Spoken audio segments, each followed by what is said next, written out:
We are now joined by Coach Mark Pope, and Coach, we'll ask you to make an opening statement, and then we'll go to questions. Well, just in random twist of fate, I can't believe I get to sit up here with Bill Benner. Bill and I don't know each other that well, but David Benner, his brother, was one of my favorite people in the world. He passed away, but he was the information director here with the Indiana Pacers for a long time. One of the great human beings on the planet, man. I love him, and so we miss him. So thank you, Mark. I'm happy to be here with you. Thank you. We're clearly excited to be here, competing in this incredible venue in this beautiful city in the NCAA tournament, and we're excited about moving forward. Okay, right over here.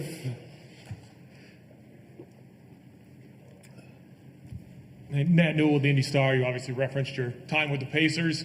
What do you remember about Indianapolis, and what did you take from playing for Larry Bird? I love it. Come on.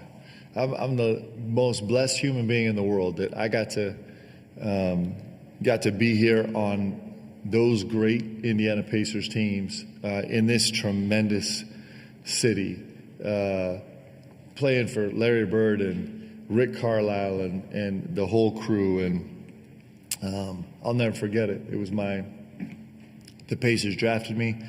It was my first 2 years here until Coach Bird fired me. And it was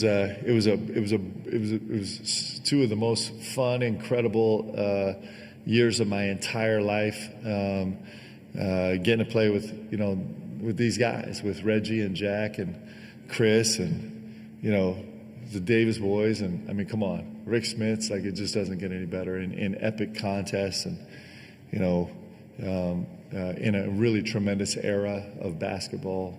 To do that here in Indianapolis is really special to me. This is where I met my wife, and we started our life, and it's a really special city to me. Right here. Serena Raboyne, WHAS 11. I've noticed in the locker room that there's a lot of levity among the players. They're having a lot of fun. And how do you think that translates to their game right now? And as a follow-up, as someone that's been here, won the whole thing, how important is that moving forward? I think joy in the gym is a principle that's really, really important to us.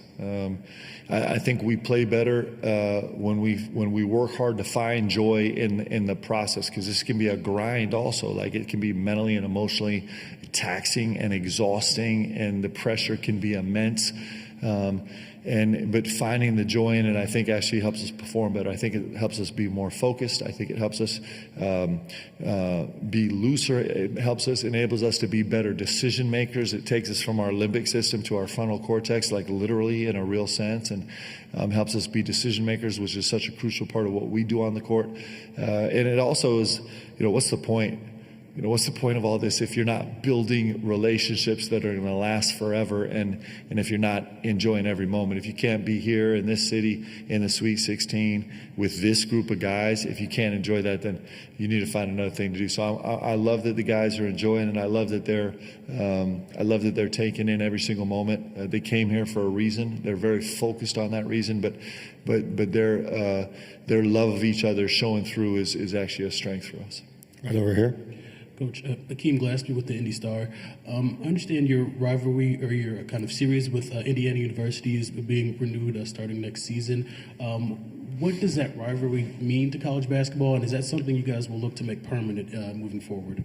I am, Deb, am I allowed to talk about this? I assume I am, yeah? Yep.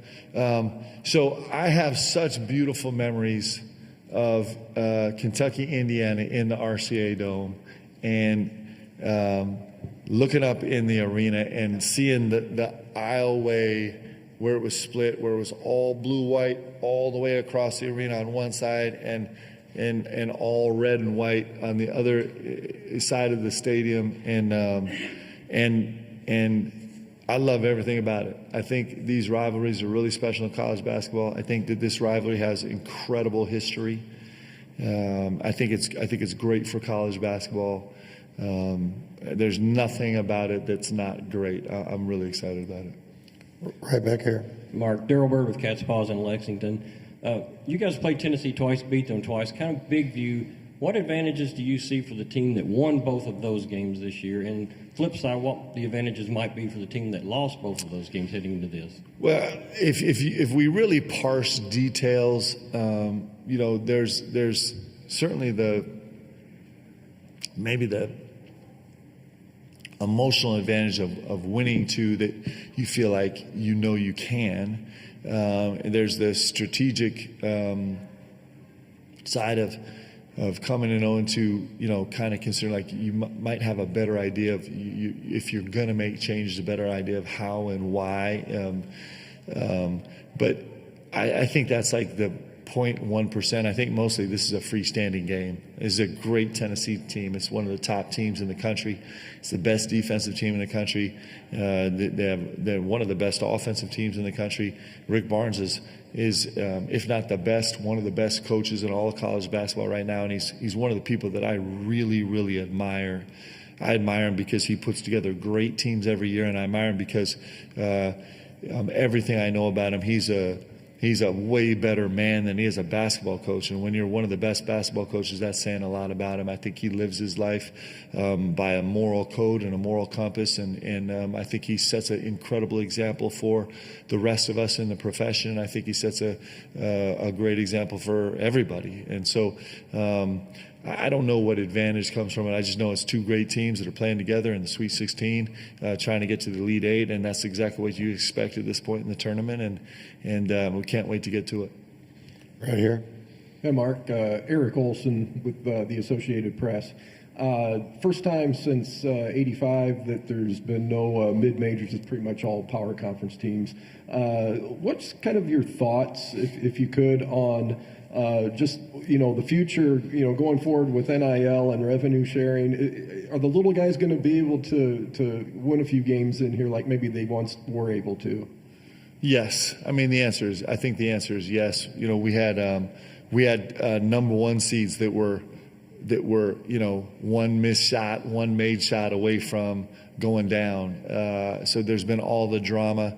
I expect that will continue because the reason is because there are so many talented players. There are so many incredibly talented players, and there's so many incredibly talented coaches, and so I think this tournament is one of the great things in all of sports, and I think it's because it's a pure meritocracy once you start playing. Once you start playing, it doesn't matter what your budget is. It doesn't matter if you came in on a bus or flew in on a plane. It doesn't matter if you have 17 different uniforms or if you only have one. It doesn't matter if you got holes in your shoes or you got your 75th new pair, right?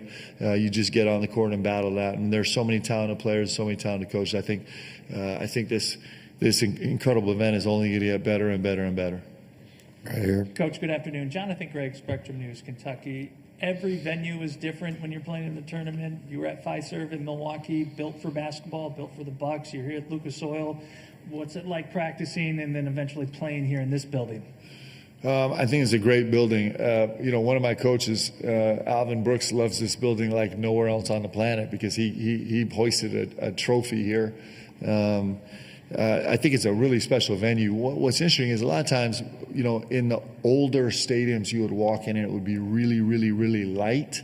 And so you kind of got caught up in the background. In our first experience in here this morning, the background kind of fades away. So it feels a lot more intimate maybe than it is. I think it's an incredible venue. I think it's a special place and we can't wait to play. Right here in front, Rick. Yeah, Mark, Rick Bozich, WDRB in Louisville. Have you done anything here since you've been in Indianapolis to make it fun, make it joyful for your players, unusual? And when you played for Coach Pitino, did he do that with you guys? Ooh. I remember, now my memory might be a little bit skewed, but I remember we went on we toured Italy. We did a foreign tour with Coach Pitino.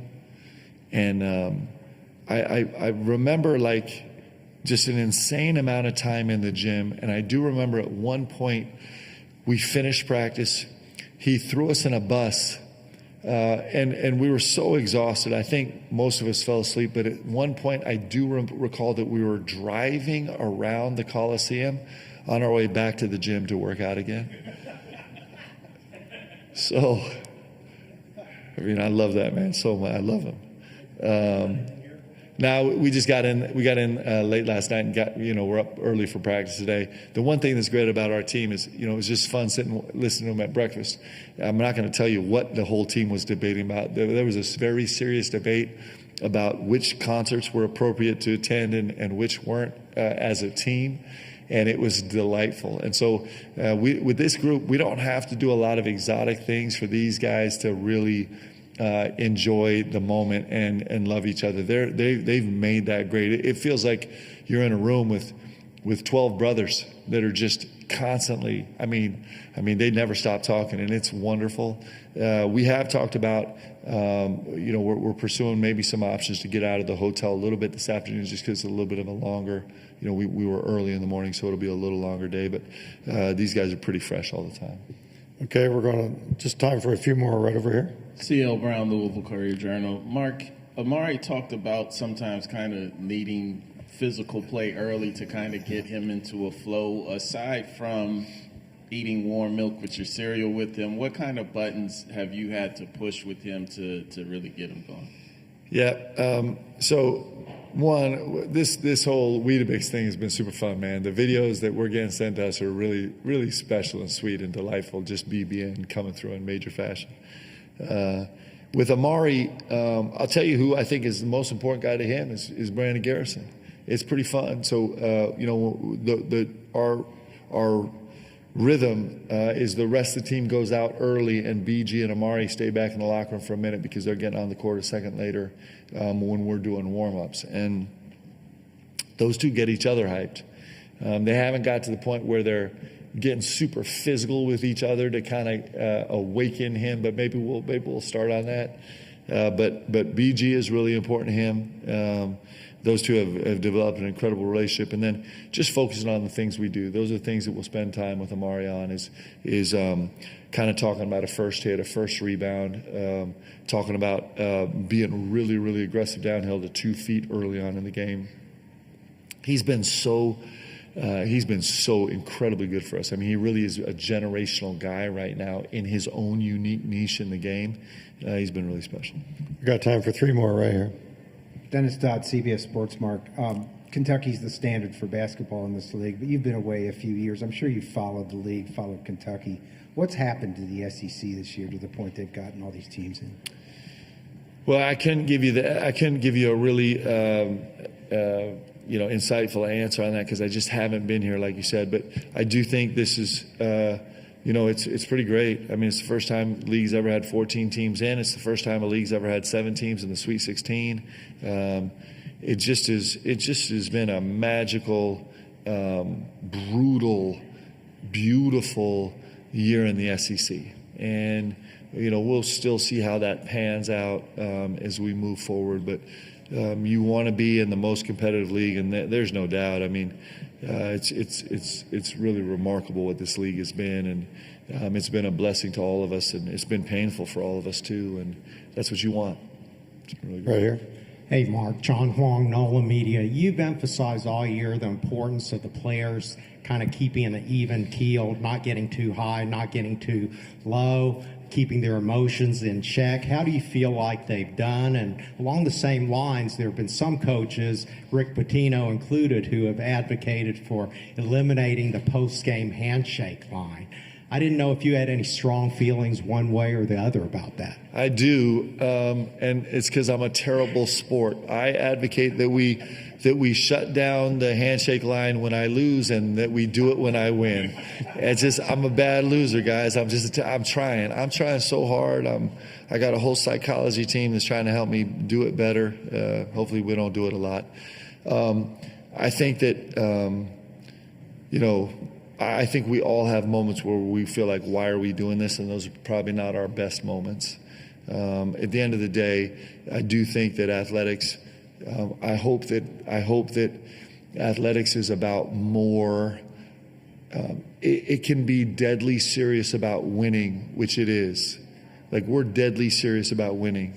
And it can also be more.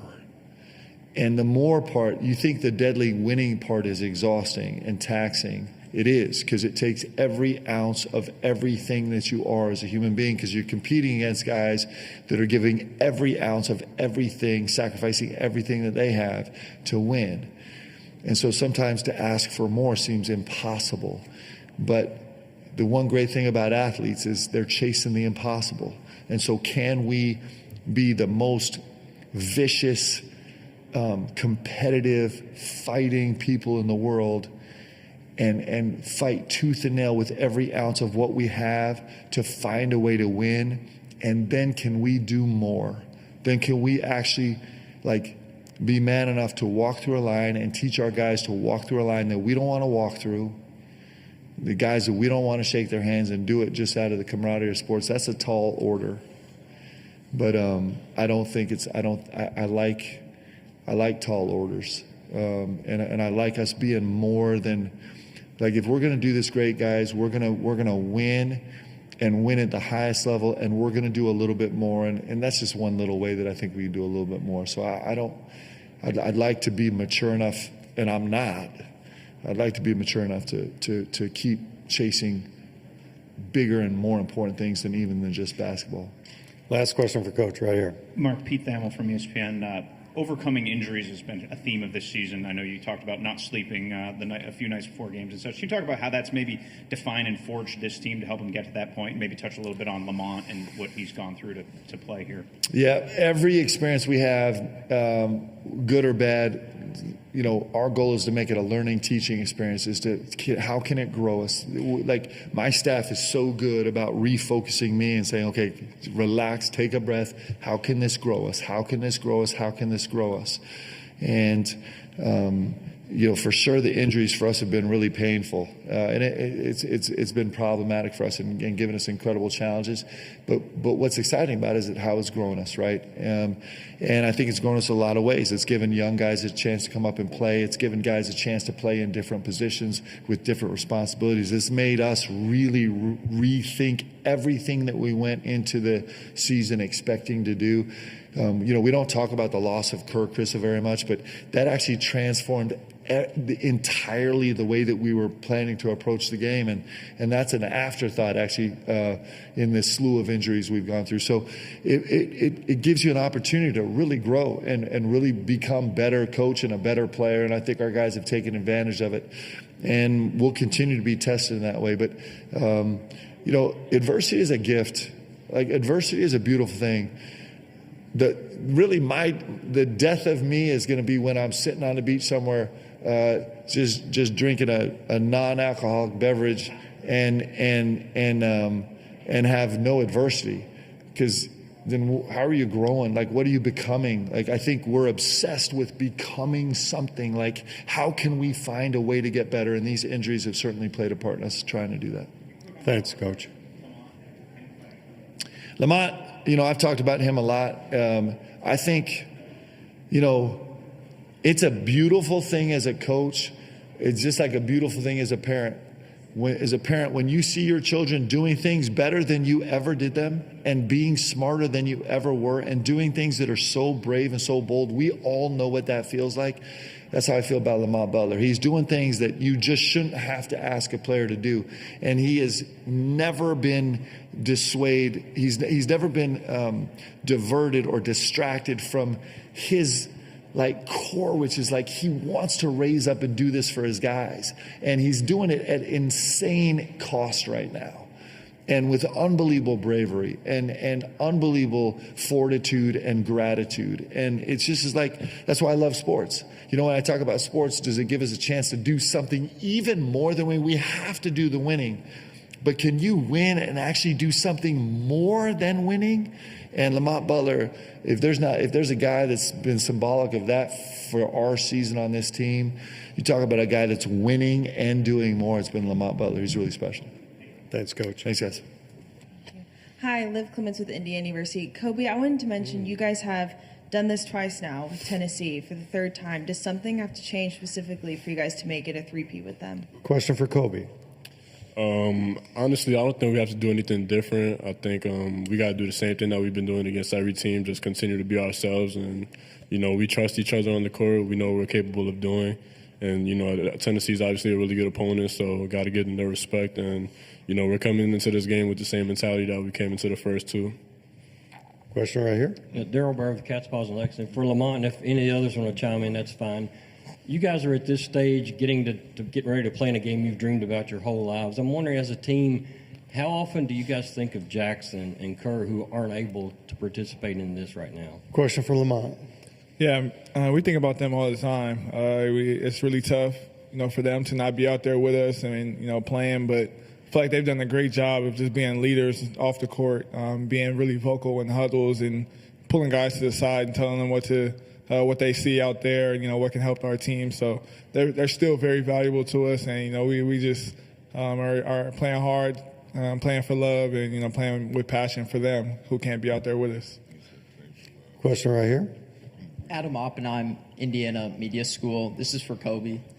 Tennessee has been one of the top defenses in the year, but you guys were really successful against them in both games, shooting 50% from three. What made your offense so successful, and how do you look to take that into the third match? Question for Kobe. Yeah, I think the coaches, they do a really good job of just scouting, the way that they guard. And, they've been a really good defensive team, but I feel like we've seen their defense a couple times this year, teams that kind of do similar things. And so we kind of just, do what we do every game and just scout them and work on the things that they're good at and how we're able to, use that against them. So I'm sure that they'll probably try to change things up a little bit since, the first two times it didn't work out too well. But, we're going to continue to do what we do. We work on every type of defense guarding us, so just got to continue to do us. Back here in the corner. Aaron Gershon, Cats, Paws, and Lexington. Andrew, I know you didn't play much in the first two matchups against them, but Milicic was the one guy that really hit a bunch of threes for them. What's kind of the key to slowing him down this time around, and what did you guys learn when you guys went back and watched the film from his success against you guys? Andrew. Yeah, he's a great player, and so certainly he shot the ball really well from three against us, and especially the first matchup. He wasn't shooting a great percentage, and we've kind of changed how we scout a little bit and changed how we attack the game, and we're not giving anybody any dare shots. We're making other teams feel uncomfortable. I think that's helped our defense improve these last couple of months, and so for that being said, just being able to have presence on the ball, make sure he's not comfortable, especially when he's trying to step out and shoot some threes, which he had a lot of success against us in the past. Right here. This one's for Ortega. Obviously, your brother plays in the NFL, and you have a chance to play at Lucas Oil Stadium. Just what does that mean to you to kind of have bragging rights over him? I understand he hasn't had a chance to play here yet, and just what's your relationship like with him, just helping you get to this moment? Ortega? It's a cool feeling playing in the stadium. I've never played in a football stadium before, so definitely just want to win. Say I won in a football stadium that you haven't played in, so that'd be cool. But, it just means a lot, knowing that he's got to the highest level. And, I'm trying to get there. So, just with the gems and, the advice that he's given me so far, it's been a lot for me. And it's definitely got me all the way here. So, I'm just thankful that he's in that position. And, he's going to be here tomorrow. So he's definitely going to be able to cheer me on. Right here in the For Andrew, you guys have the confidence of having won twice already. What do you think the mindset is for Tennessee? What advantage might they have, even though they haven't won that game heading into, especially on this kind of a stage? Andrew? I think for them, they probably, want to just try and learn from anything they could from those first two games. For them coming into this third one, that they, think they'll probably shoot the ball a little bit better. But I feel like for us to continue being able to come out on top, we got to just continue to contest every shot and make every shot tough. And that's what we were able to do the first two matchups, and that's what we're going to be looking to do again on Friday. Right here. Steve Lehman, CBS Nashville. Lamont, you've played in a lot of NCAA tournament games. You've got that experience. You're your team's point guard. Zakai really sets the tone for them.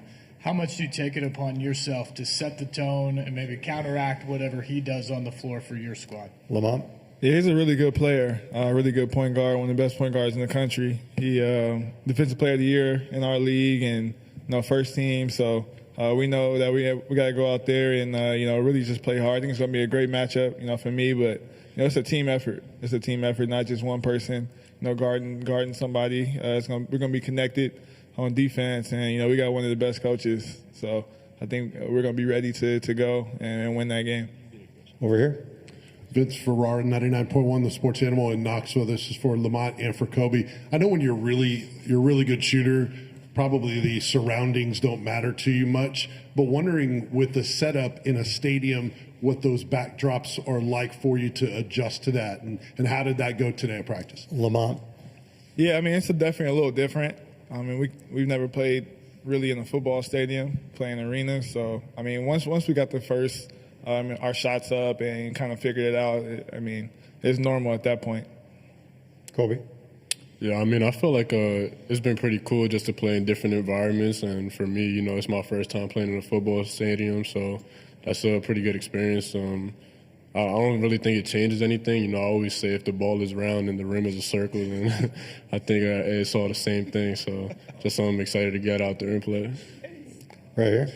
John Huang, NOLA Media. Hey, Andrew, when I look at you guys sitting up there, you're all really relaxed and seem confident.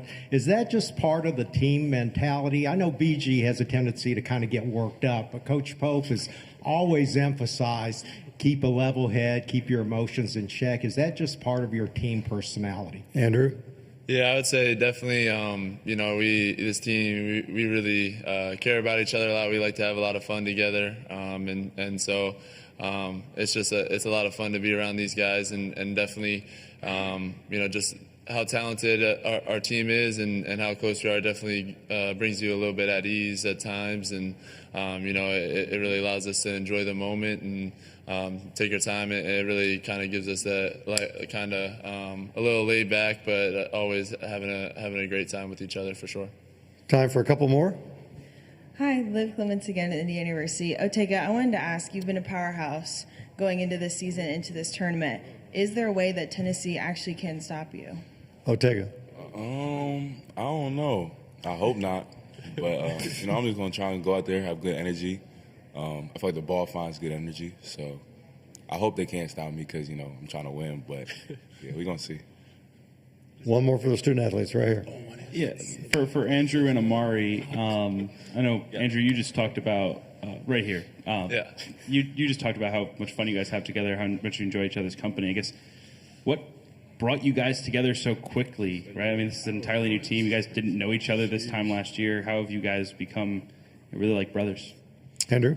I would just, say probably just being able to bond over things pretty quickly in the summer. A lot of us have, similar interests, and just being able to really, just try to get to know each other on a deeper level. Everybody is new at one spot, so everybody kind of had that mindset of trying to get to know each other a whole lot better, and it gives you a little bit of just nostalgia, just growing up on the park, playing against each other early on in the days, kind of like you're a little kid. So it was a lot of fun. Amari? I'm going to say the same as Andrew, just hanging out in the summer. I feel like that helps us grow closer a lot, so I'll just say that. That's it. Thanks, guys.